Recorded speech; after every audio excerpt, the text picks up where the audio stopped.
Terima kasih. Selanjutnya saya melanjutkan materi kita pada hari ini. Dan ini adalah hutang. Hutang yang harus kami bayar gitu. Karena sudah merencanakan untuk berbagi praktik baik. Oke, untuk hari ini seperti yang saya beri judul kemarin, materinya adalah peningkatan kompetensi guru gitu. Materi ini adalah sebagai pengimbasan saya waktu mengikuti kegiatan di Palangkaraya dan kegiatan diklat peningkatan kompetensi guru. Dan sebenarnya teman kita juga bisa ikut nih, karena ada yang sama ya dengan Bu Mei ya. Nah jadi saya juga suka dan warna, sehingga untungnya materi yang saya dapat ini juga penuh warna. Jadi tidak tidak kontras ya, tidak bertolak belakang dengan Mama Linda yang penuh dengan warna-warni. Oke, jadi ini sebuah pertanyaan. Jadi guru inspiratif, nah, ada tanya lebih naik nadanya. Nah, bagaimana caranya? Teman-teman sekalian, saya tidak menggurui tapi berbagi dari materi yang diberikan dari Dinas Direktorat Dikmendikbud Jakarta. Jadi kemarin ada Mbak Uri dan Mbak Titi Sekti yang berbagi tentang bagaimana sih menjadi guru inspiratif. Ya, kalau sudah menjadi guru, kita semua sudah lama, ada yang lama, ada juga yang baru, belum 10 tahun, ada yang baru, ada yang murid kita menjadi guru. Ya, bagaimana sih? Kita pasti semuanya ingin menjadi guru yang baik. Ya, kalau ditanya, Bos Midan jadi guru kan apa? Karena pekerjaan, karena jalan Tuhan yang ditetapkan bagi kita.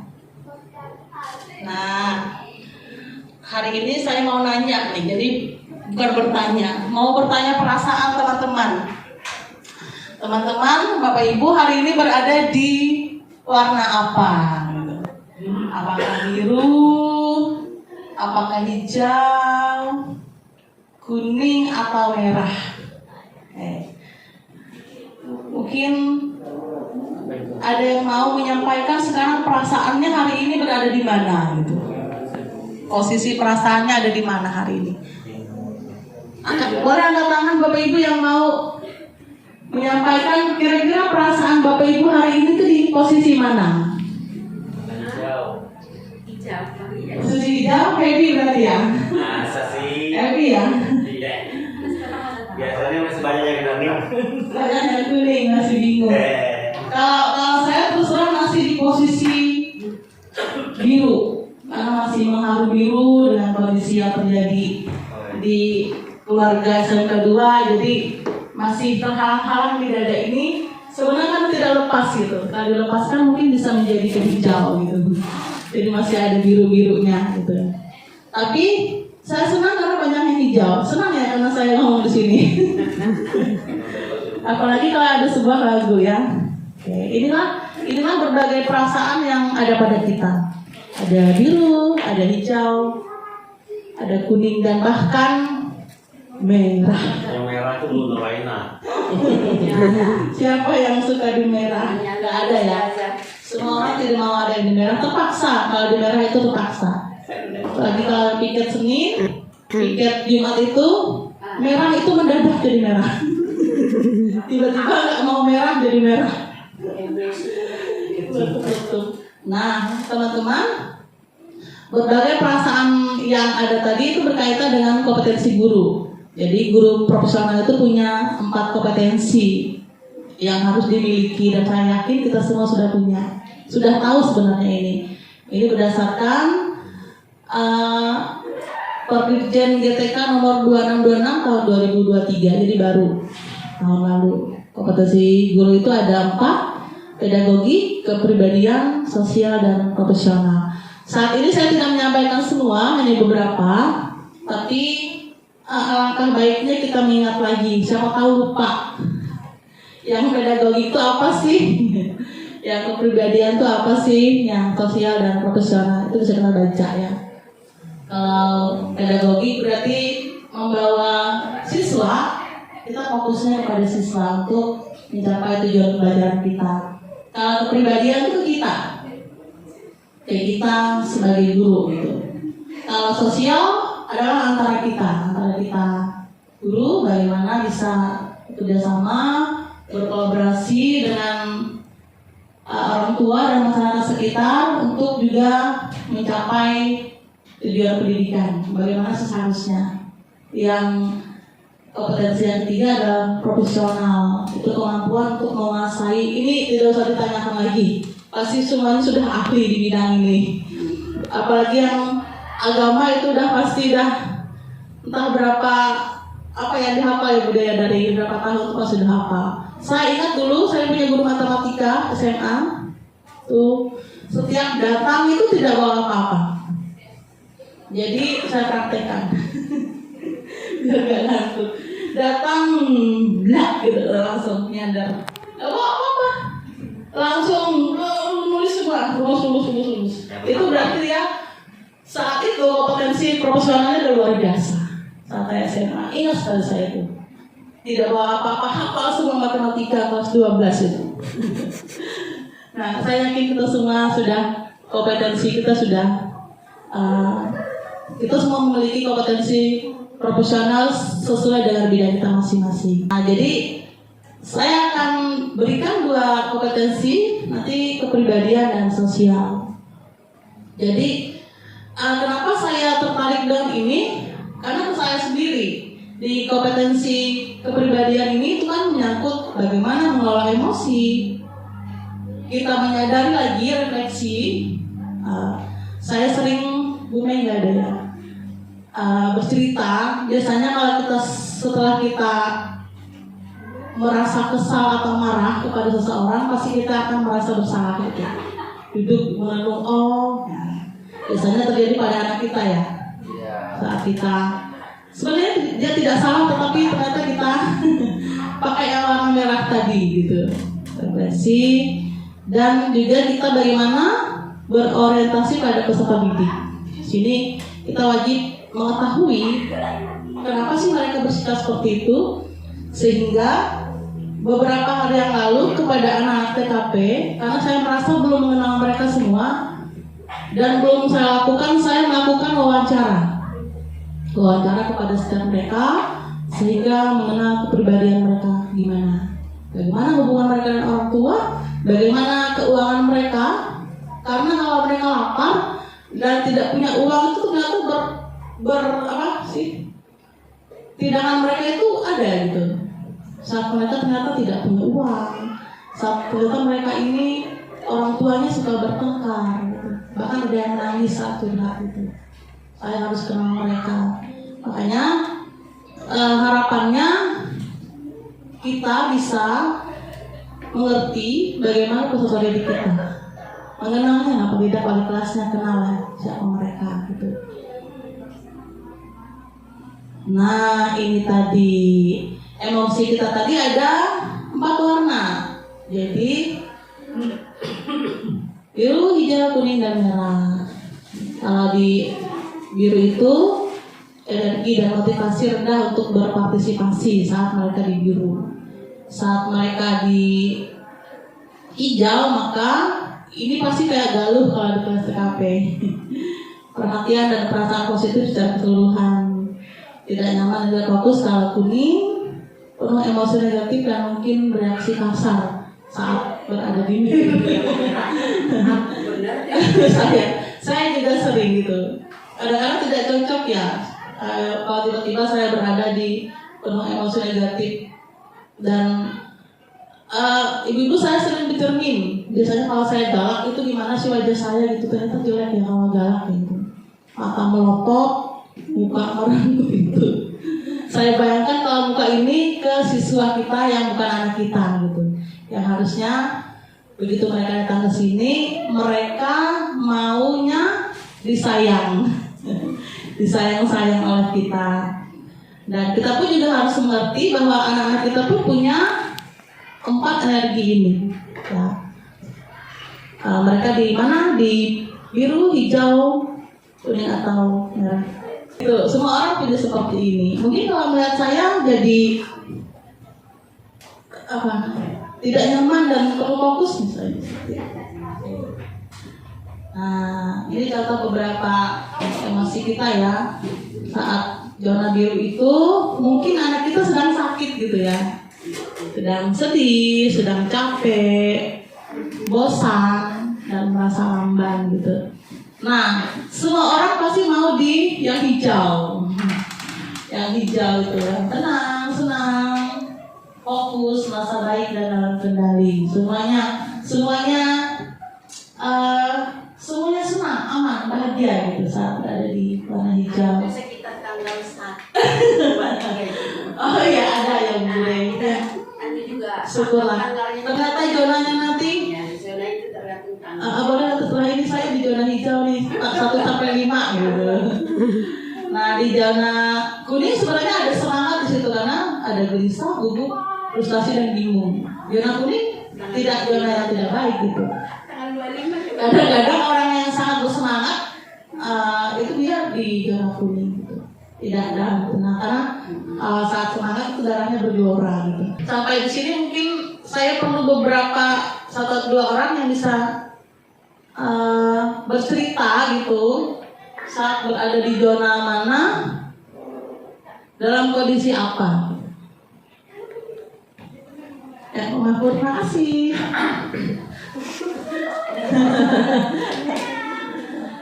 Ya, seperti tadi Ibu menanya ke saya di zona apa kan gitu. Itu tergantung juga menurut saya Bu ya. Itu tergantung ketika saya di sini ini kebetulan warna merah. Anggap aja ini lingkungan merah, saya pasti akan merasa merah. Ketika di sini lingkungan saya biru, saya pun akan merasa biru. Iya. Di samping penentu tetap kita sendiri. Kita akan mengadaptasi kan di lingkungan itu. Cuman ketika lingkungan itu sudah warna merah atau biru atau yang lain, itu kita akan terbawa oleh itu.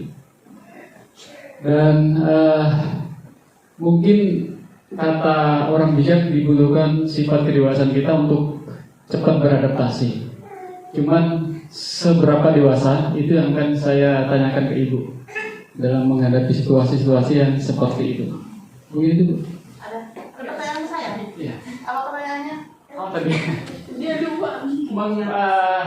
mengatasi situasi yang tidak kita inginkan. Baik, terima kasih. Mungkin setiap orang akan berbeda ya cara mengatasinya. Ada yang lama, ada yang sebentar, bahkan sekejap pun bisa gitu. Saat dia kembali ke refleksi, menyadari, bercermin, oh ternyata aku tadi cuma ini aja, sedikit tergores aja aku sudah ke merah gitu. Padahal seharusnya diluaskan lagi supaya nggak sampai tergores ke hati. Lebarin sedikit pelindung hatinya supaya nggak sampai ke hati saat dilempar oleh kata-kata yang pedas, misalnya nggak sampai oleh sikap anak-anak yang padahal mereka lucu loh, tetapi kita tiba-tiba mereka lucu dan manis sebenarnya, ya mereka lucu. Cuma ternyata sikap mereka itu entah kita ini berkecamuk dengan permasalahan yang kita tidak mungkin share ke anak-anak. Saya sedang sedih loh, uang kita nggak ada, makanya saya perlu marah seperti itu. Tapi mari kita luaskan pelindung hati kita supaya seperti sampai selalu berada di zona hijau kalau melihat saya. Harus seperti bunglon. Tidak ya. Mungkin satu lagi, Bu Asmida berbagi dong. Ya, berada di zona mana? Pernah berada di zona mana? Ketika apa? Kita nih berbagi-bagi cerita. Saya itu selalu merah. Saya itu sampai sekarang umur sudah tua, tapi emosiku itu belum bisa aku mengontrolnya. Enggak nangis. Terus saya itu sebenarnya di zona merah itu marahku itu meletup pada saat ada yang memancing. Melihat anak-anak seperti sampai bilang tadi, anak itu sebenarnya manis, bagus. Cuma pada saat mereka itu dalam situasi kurang sopan, itu emosiku itu meletup. Pada saat itu aku gagal gitu, gagal mendidik mereka sebagai guru agama. Nah kemudian itu saya juga itu takut saya kalau mereka itu nanti kebablasan pergaulan segala itu. Jadi Kalau dia udah ngomong kasar, nanti kalau ngomong kasar lagi depan orang lain, ditanya gurunya siapa. Jadi sering emosiku itu, zona merahku itu terus kadang-kadang itu tadi sih sebenarnya belum bisa mengontrol tadi istilah lainnya itulah belum bisa dikuasai emosi itu. Nah, jadi dengan adanya pertemuan kita ini sebenarnya harus pikiran kita langsung positif aja. Kalau mereka itu juga itu mungkin karena kebiasaan gitu. Jadi kadang-kadang kalau saya marah itu memang pengen berteriak rasanya. Makanya saya sering berteriak, gitu kan. Jadi dengan begitu rasaku emosi itu terluapkan terus. Cuma kadang-kadang itu pasti membekas di dalam hati anak itu sebenarnya. Begitu kita marah itu kita sadar, ya Allah kalau sampai anak ini ingat terus pada saat saya ngomong, pada saat saya berteriak gitu. Tapi ya itu tadi, usia sudah matang tapi emosi belum matang saya ini. Jadi zona merah itu saya marah itu pada saat itu sih. Kalau ada pemicunya, kalau tidak ada pemicu, dompet tebal, terus di rumah juga baik-baik aja. Karena pemicu marah itu kan karena terbawa juga, kita belum dewasa, terbawa dari rumah bisa juga. Nah, jadi belum bisa kita membedakan kita lagi di rumah, permasalahan harusnya keluar dari pintu, masalah di rumah ditinggal, jangan dibawa ke sekolah. Nah, tapi kadang-kadang itulah belum bisa terlalu menguasai emosi itu tadi. Jadi umur aja yang sudah matang tapi emosi belum bisa matang kadang-kadang, tapi tidak seterusnya seperti itu. Nah, tapi kurasa itu kalau kita sudah berteriak itu kadang-kadang agak lega. Cuma itu tadi efeknya untuk anak ini gak bagus kalau kita sudah berteriak. Cuma kadang ngerem mulut ini agak susah. Nah, tapi sebenarnya itu kan ada cara kita mendidik anak itu kan ada dengan cara yang lemah lembut. Itu biasa kita lakukan dulu, lemah lembut dulu pertama. Nah, belum berubah kita lihat karena kemudian itu agak kasar sedikit. Masih dia cuek, kita udah ngomong berkali-kali, sini. Nah, masih juga cuek. Disitulah emosi kita itu pengen berteriak. Seperti kemarin itu, pada saat piket, baris dulu per kelas, kita berdoa dulu ya, supaya sebelum pulang kita berdoa. Apa kata dia? Sudah berdoa bu, berdoa kok terus. Nah, pemikiran seperti itu kan harusnya dia bilang iya, harusnya dia bilang kami sudah berdoa tadi bu, berdoa lagi kak. Kan enak kalimatnya, sudah berdoa tadi, berdoa terus. Emang nggak boleh berdoa terus? Akhirnya disitulah zona kita. Tapi mudah-mudahan dengan adanya pertemuan kita ini ada pemasukan dikit. Jadi mudah-mudahan kita berzona hijau kecil, bisa tenang, senang, bisa fokus ya, merasa baik-baik aja diri kita. Nah, mungkin itu curhat dari saya ya. Terima kasih. Kasih wow dong ke Bu Asmida.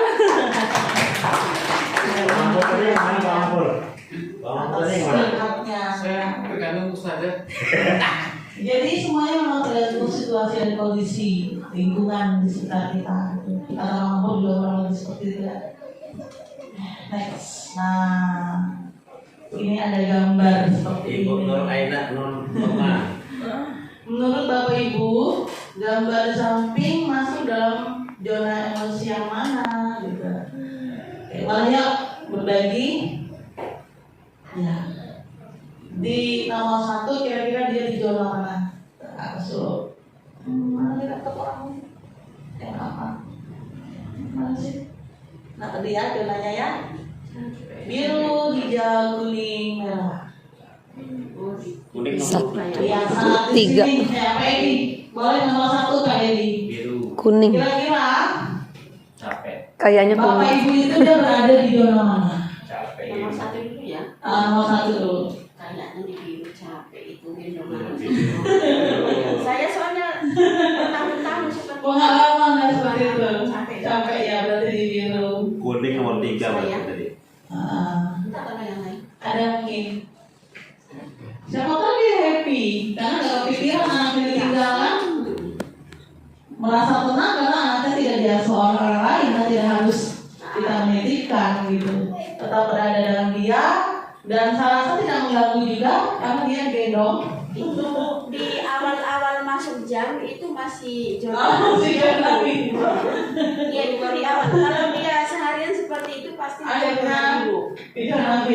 Tapi di awal-awal masih happy gendong bayi, Ya. gendong anak. Tapi kalau sudah jam 11 ke atas, zona dia berubah itu merah. Iya, terima kasih Mbak Swida dan teman-teman lain pendapatnya. Iya. Yang kedua, sudah berapa sih yang kedua ini? Sekolahannya itu sederhana aja. Sekolahnya dia dinding daun ya itu ya, dinding daun atau apa itu kayu. Siswanya Bambu gitu.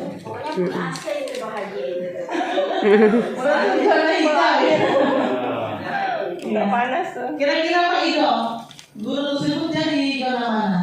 Zona hijau Bu, karena itu kan kayaknya kalau dari gambarnya terlihat sedang ice breaking. Senang lah. Ya. Masih jawabannya? Ada yang lain? Dengan yang nomor 3 lah. Nah ini nyata nih loh. Jadi kita aja yang enak ya. Kita aja yang pada waktu sekolahnya turun dari rumah langsung aspal atau paling tidak ketemu. Tapi banyak guru-guru di seluruh Indonesia. Kalimantan aja yang mengalami seperti ini. Jatuh bangun. Jatuh bangun. Kalau Bu Asmidar Bu, dari belakang ke depan iya, itu betul. jalan seperti itu Bu. Oh, sudah. Gak usah jauh-jauh contohnya ya. Dari rumah sudah emosi ya Bu. Sudah emosi ya. Kira-kira ibu berdua itu berjalan ada di zona apa ya? Semangat ya. Semangat, Kalau saya mereka masih semangat, masih berangkat itu. masih mau Di berangkat. kuning. Walaupun Karena kita jalannya. Sudah tanggung jawab waktu kita berangkat kita bersemangat. Nah ini yang 4 ini adalah hijau, tenang ya, aman berarti. Nah, jadi ternyata zona emosi kita itu banyak setiap hari itu, berubah-berubah gitu, berubah-ubah. Dan pastinya adalah ini. Dan pastinya kita akan selalu berusaha menetap di atau kembali ke area hijau dan selalu akan menghindari yang area merah gitu ya. Pasti semuanya seperti ini, pasti bisa gitu. Nah, tidak ada seorang guru pun sebenarnya yang mau berada di zona merah sebenarnya itu. Karena kita tahu bahwa kita datang ke sekolah, tujuan kita adalah selain kata Mbak Swida melaksanakan tugas kita, pekerjaan kita juga mau supaya kita memberi inspirasi, menjadi guru dan penuh inspiratif pada anak-anak. Paling tidak nanti mereka ingat, seperti saya bilang kepada anak-anak 12 TKP, paling tidak nanti kamu ingat, oh Bu Manik ini pernah berbagi makanan kalau hari Rabu kelas kalian gitu, supaya nanti dikenang, ada sedikit yang bisa dikenang seperti itu, supaya bagaimana mereka juga bisa berbagi kepada orang lain.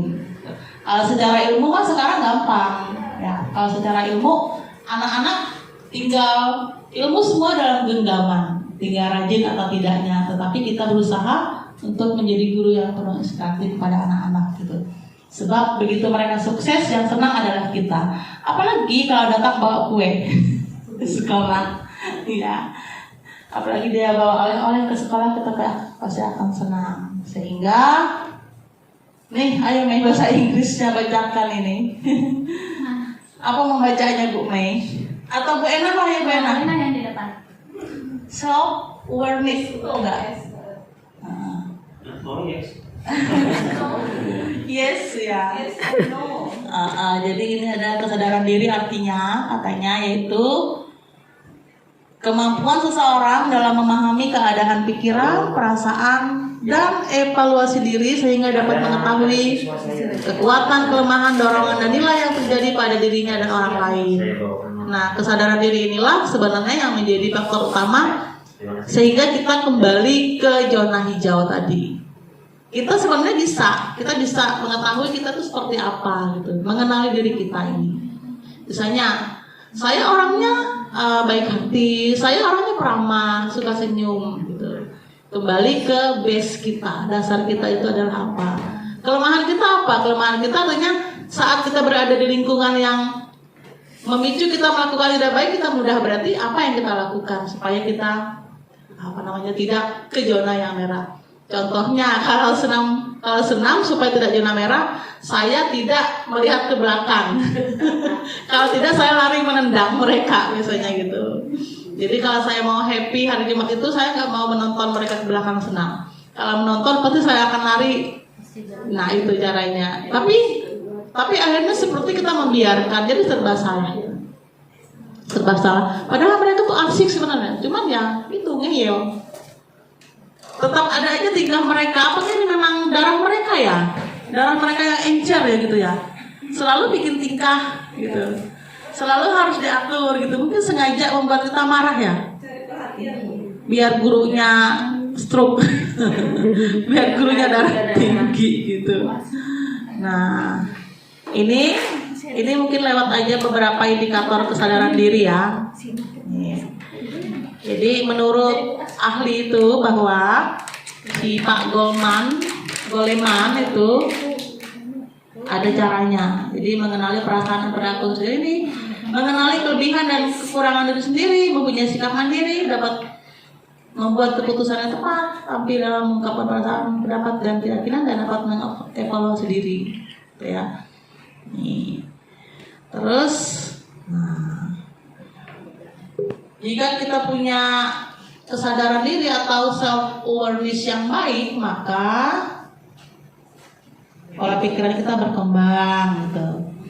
Grow mindset itu enggak, enak bacanya. Terus mampu merefleksikan diri dengan baik. Apa boleh bacanya? Saya memang bukan saya mau uji, bukan, tapi saya mau baca bahasa Inggris. Self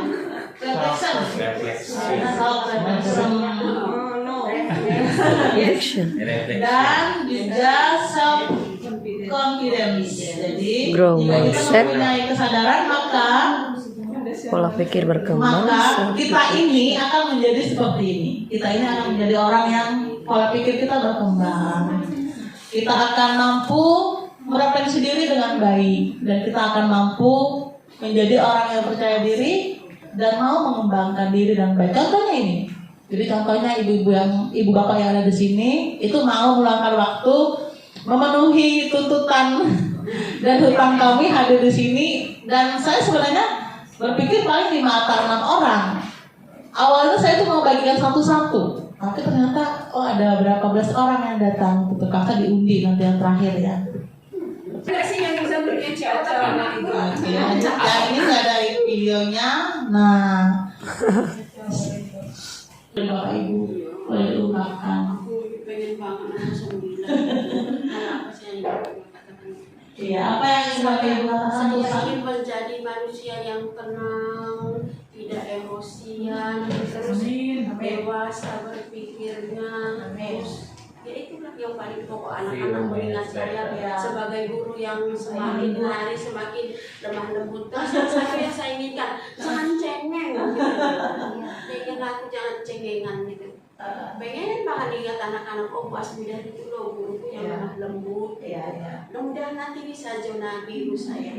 Hijau deh. Amin kan ya. Amin. Ya, jadi Mbak sudah berbagi bahwa saat ini mau menjadi orang yang lembut, yang kata-kata firman yang dari Tuhan lewat mulut Mbak Sudah tuh sampai ke anak-anak itu diterima dengan lembut seperti itu. Tapi mungkin karena kondisi dan situasiku dari kecil itu kan orang Batak rata-rata keras itu. yang harus saya rubah gitu loh. Apa yang bapak Batak ini? Kan kawin, saya memang asli. Tapi sebenarnya, Tuhan juga. Sebenarnya keluarga saya nggak ada yang sekeras saya. Saya itu kerasnya itu sepanjang menikah terus sering dapat cobaan. Di situ sebenarnya saya bikin keras. Masa aku baru selesai cobaan, dapat lagi cobaan. Jadi keras pikiranku. Di rumah kami bapak saya kalem. Nah, kalau ibu saya hampir sama saya, tapi omongan keras-keras di rumah kami nggak ada sebenarnya. Nah, makan aja kita milih piring nggak boleh. Nah, tapi begitu saya masuk ke lingkungan merantau di Jakarta, semua orang keras ikut-ikutan kita terpengaruh lingkungan. Jadi tega-tegaan gitu nah, jadi mulut itu jadi kasar. Nggak tahu juga sih. Apa memang pokoknya hari ini saya begitu dengan ini, aku pengen menjadi zona hijau, jadi Bu Asmiar yang lemah lembut kayak dari Solo. Amin. Paling tidak begini Bu Asmina, karena kita pernah menjadi dan berada di lingkungan yang seperti tadi Bu Asmina katakan, kita pasti akan rindu ke situ. Memang sekarang kita sama-sama terus Bu, kita sama, karena kondisi hidup, perantauan, berjuang sendiri dan sebagainya, itu membuat kita harus kuat dan keras. Tapi mungkin caranya tidak semua orang Batak seperti Bu Asmina katakan. Saya punya ipar di Banjar itu, orang Batak ke bahasa Banjar kan gitu ya, akhirnya hilang. Ngomong sama anaknya aja lembut, nggak ada bakat-bakat sama sekali. Padahal dia karo kan itu lebih kasar ya, kalau enggak lebih bukan kasar apa seharusnya lebih keras gitu loh, ngomongnya lebih keras gitu. Sampai bilang aja ini gitu ya. Tapi memang penting ya. Aku mata si putar-putar tidak juga. Terima kasih Pak dari yang baru bergabung ya.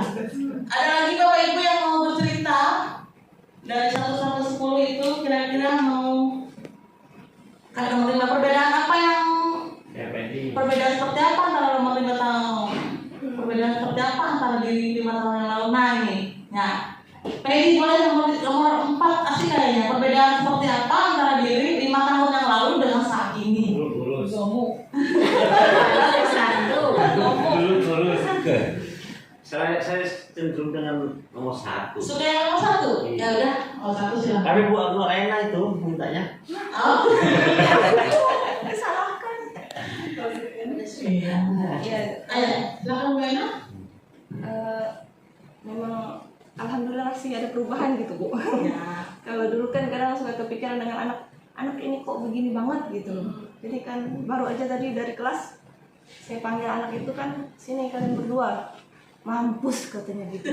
Atau temennya tuh Bu. Nah terus ibu nih alhamdulillah belum pernah membuat orang sampai meninggal gitu loh. Membunuh. Iya maksudnya tuh tadi kan belum pernah lah pelajaran bahasa Inggris ini belum pernah yang namanya siswa itu sampai masuk rumah sakit gara-gara bahasa Inggris tuh kayak gitu loh. Ya jadi alhamdulillah lah sudah ada perubahan. Kalau dulu bisa kepikiran siswa ini kok begini banget gitu ya. Kadang seperti kata ibu tadi tuh pengen kita hindarin aja lah yang bikin emosi gitu ya. Cuma kita kan kalau cuekin salah juga sih rasanya. Kita nggak pengennya kita kan dia baik gitu ya, jadi baik juga gitu. Sebenarnya cara kita bahagia itu ya cuek aja gitu ya.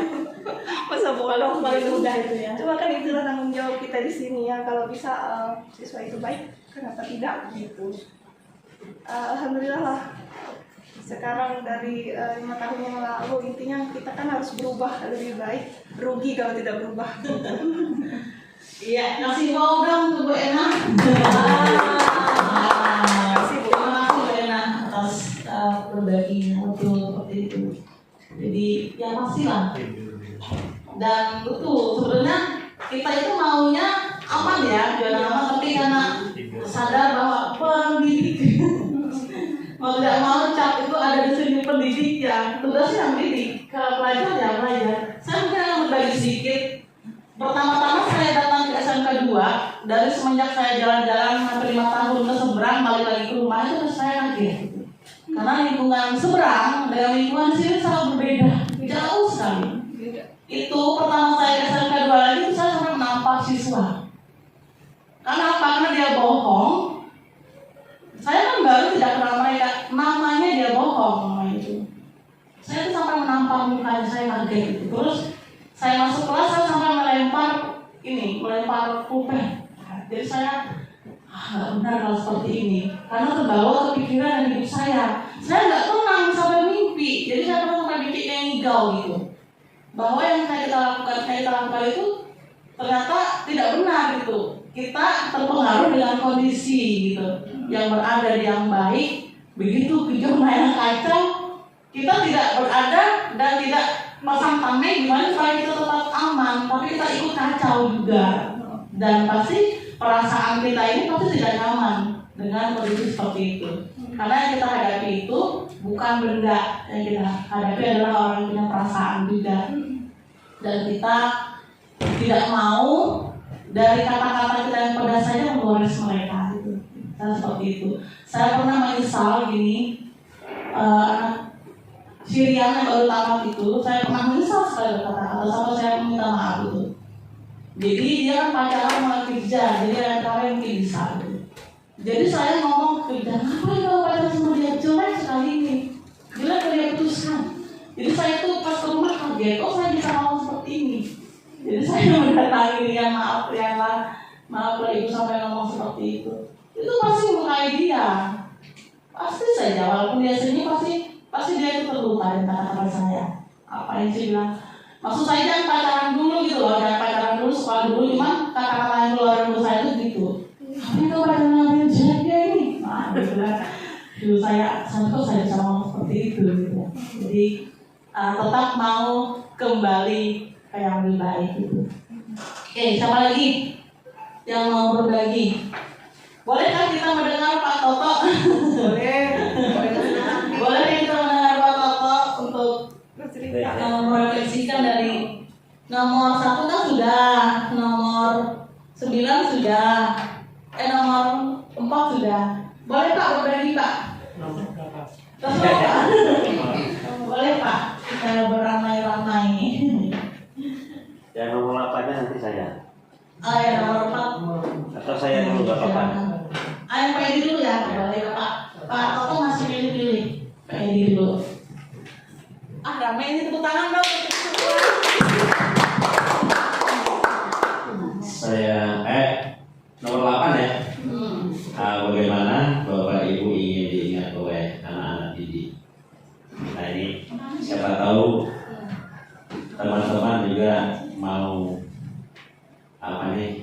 dengan cerita saya, mungkin ada juga yang nanti seperti saya.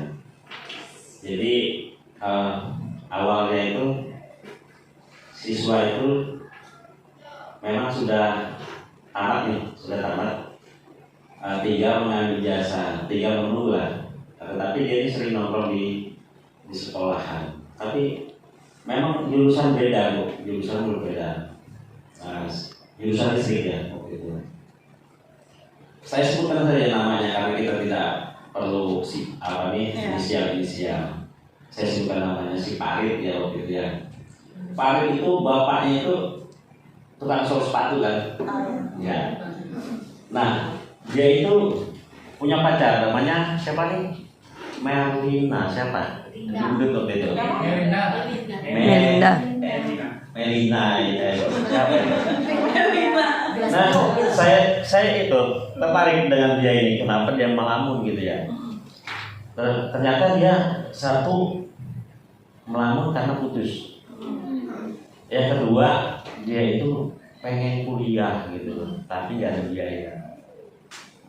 Saya bilang gini, kalau untuk pacar sudahlah, biarkan saja saya bilang gitu. Tetapi kalau mau kuliah datang ke rumah bapak gitu. Nah, bapak mau biayain saya gitu. Pokoknya datang aja ke rumah saya. Kapan Pak? Nanti malam bisa kan? Ya nanti malam boleh. Datanglah ke rumah. Jadi anak ini sepertinya semangat banget untuk pengen kuliah, tapi tidak ada biaya. Jadi saya bilang, kamu mau kuliah di mana? Pengennya di Malang Pak gitu. Jadi pengen di Malang. Nah, terus ngambil jurusan apa? Ya sesuai dengan jurusan saya. Terus Bapak mau kuliahkan saya? Ya saya mau kuliahkan saya, kamu. Saya bilang kayak gitu. Jadi caranya gini, saya bilang, kamu cari ongkos ke Malang, kamu cari kerja dulu di situ. Saya bilang, saya cari kerja, setelah cari kerja, kamu nanti ada gaji bisa kuliah. Saya bilang gitu. Dia kan, jadi dia itu mencari ongkos saja sama makan, dia makan. Nah rupanya di sana dia kos banyak. waktu pas pulang dia cerita. Jadi dia berangkat. Ada 2 tahun kemudian ya saya sudah nggak ada kontak lagi dan sudah close lah. Saya tanya bapaknya, mana si Farid, saya bilang gitu. Saya bingung Pak, katanya gitu. Kenapa? Farid itu sering ngirimin saya duit 500 sebulan, katanya gitu. Dan terus dia kerja kuliah, katanya gitu. Saya nggak pernah membiayai dia, katanya. Tetapi dia ngirimin adiknya untuk biaya, ibaratnya ngasih bapaknya 500 untuk adiknya. Jadi 2 tahun kemudian dia pulang main ke rumah. Pak, saya itu hampir mau pulang, katanya gitu. Kenapa? Waktu itu saya itu seminggu itu saya kos memang, tapi saya putar-putar mencari kerja nggak dapat Pak. Dan akhirnya saya cerita dengan tetangga kos. Kebetulan tetangga kosnya itu kerja di rumah makan besar lah ya, dan membutuhkan instalasi listrik waktu itu. Jadi dia ajaklah, dia udah dibagusinnya semua sama bosnya. Ini cerita dia pulang nih, udah dibagusinnya semua. Nah, ditanya, kamu mau kerja di sini atau hanya borongan saja ini, gitu. Saya pengen kerja, dia bilang gitu. Saya pengen kerja. Nah, kalau kerja berarti kamu menjaga instalasi sama menjadi pelayan rumah makan. Nah, setelah setahun kemudian dia bekerja seperti itu, 2 juta gajinya, terus makan minum penginapan, ibaratnya sudah ditanggung sama bosnya. Saya sedih juga itu. Ya, jadi ini cerita dia pulang. Jadi akhirnya setahun kemudian dia kuliah, udah kerja nih kuliah. Nah, kuliah sambil kerja.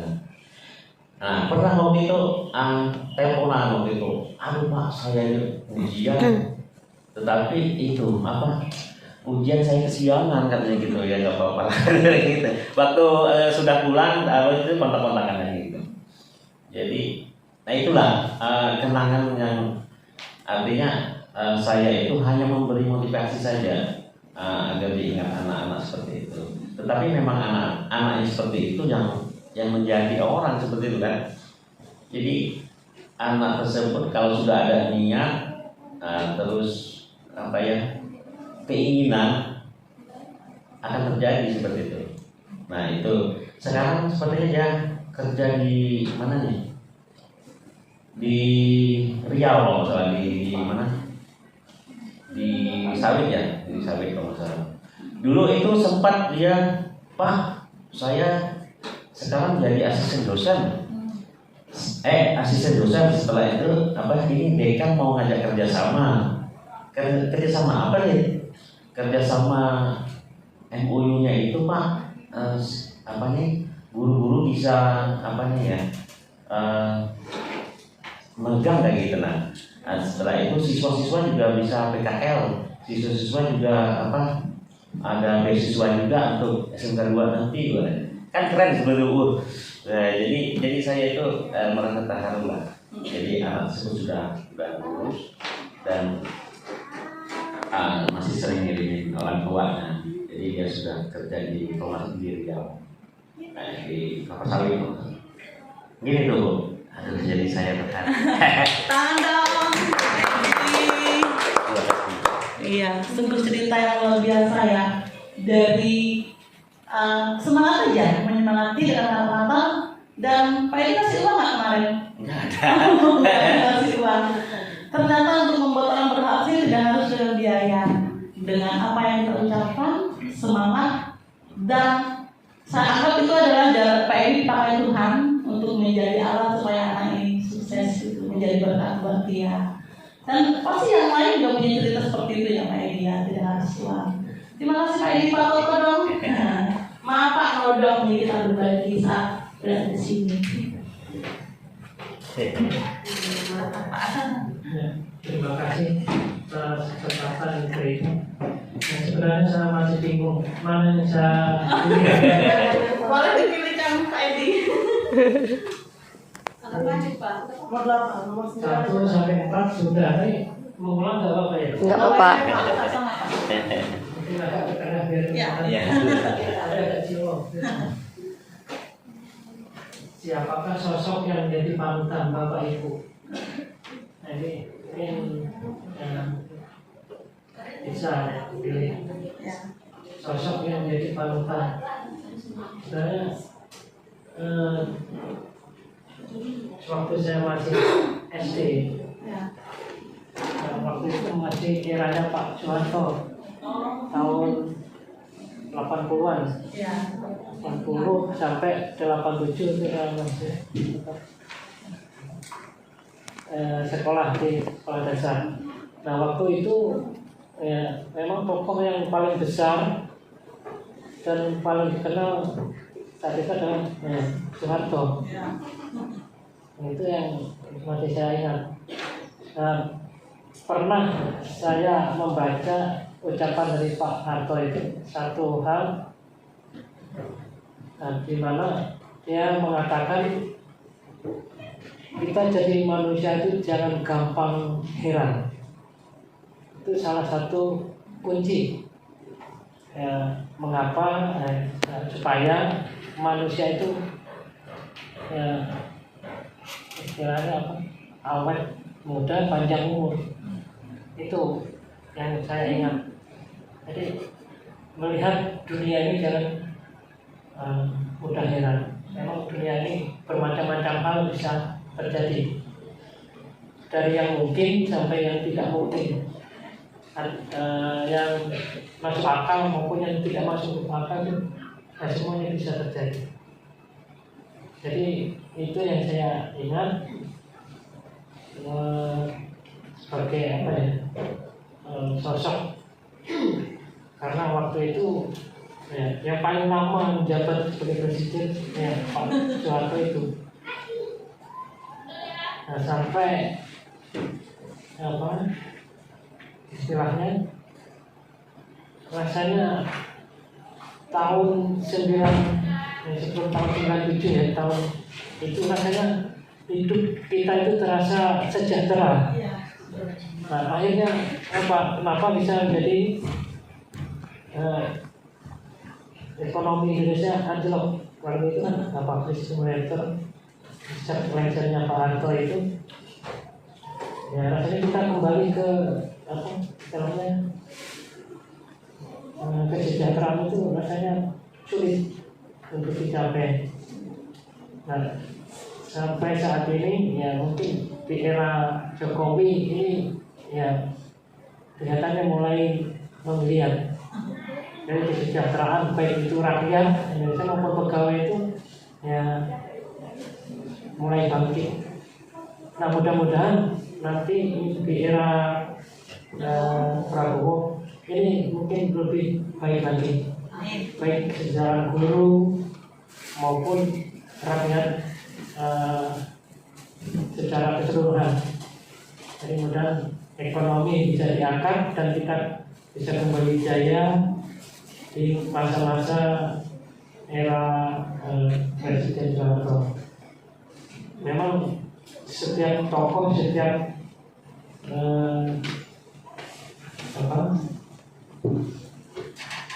panutan memang ada sisi baik dan ada sisi yang tidak baik. Jadi yang jelas ya kita ambil saja sisi baiknya saja. Jadi yang sisi yang negatifnya ya kita istilahnya ya, jangan dibesar-besarkan, karena setiap manusia, setiap tokoh punya kelebihan dan kekurangannya masing-masing.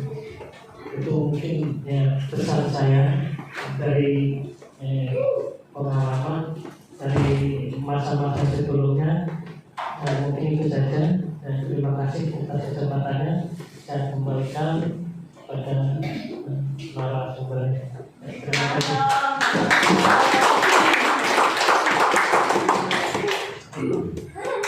Ya, terima kasih Pak Toto. Kita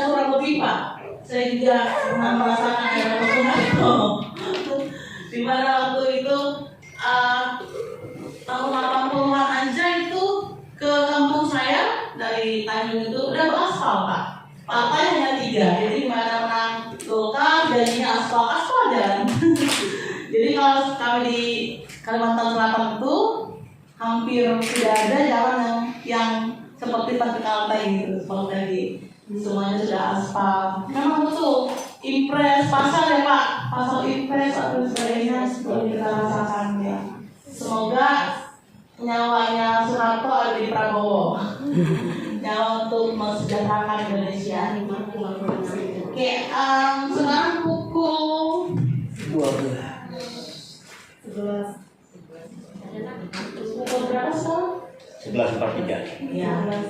Bapak Ibu, memang masih ada materi untuk kompetensi sosial, tapi tidak saya bahas. Saya rasa cukup. Kita sudah berbagi banyak di sini tentang kompetensi perbadian, dan kita akhiri dengan terakhir. Jadi bagaimanapun keadaannya, kita akan selalu berusaha dan tetap kembali ke warna hijau, ya. Semoga demikian yang bisa saya sampaikan, sedikit yang saya bisa bagikan, tetapi saya berdoa semoga ini membuat kita kembali menyadari, bisa refleksi, bisa melihat kekuatan kita. Kayak oh ternyata saya dengan kata-kata aja melihat hasilnya.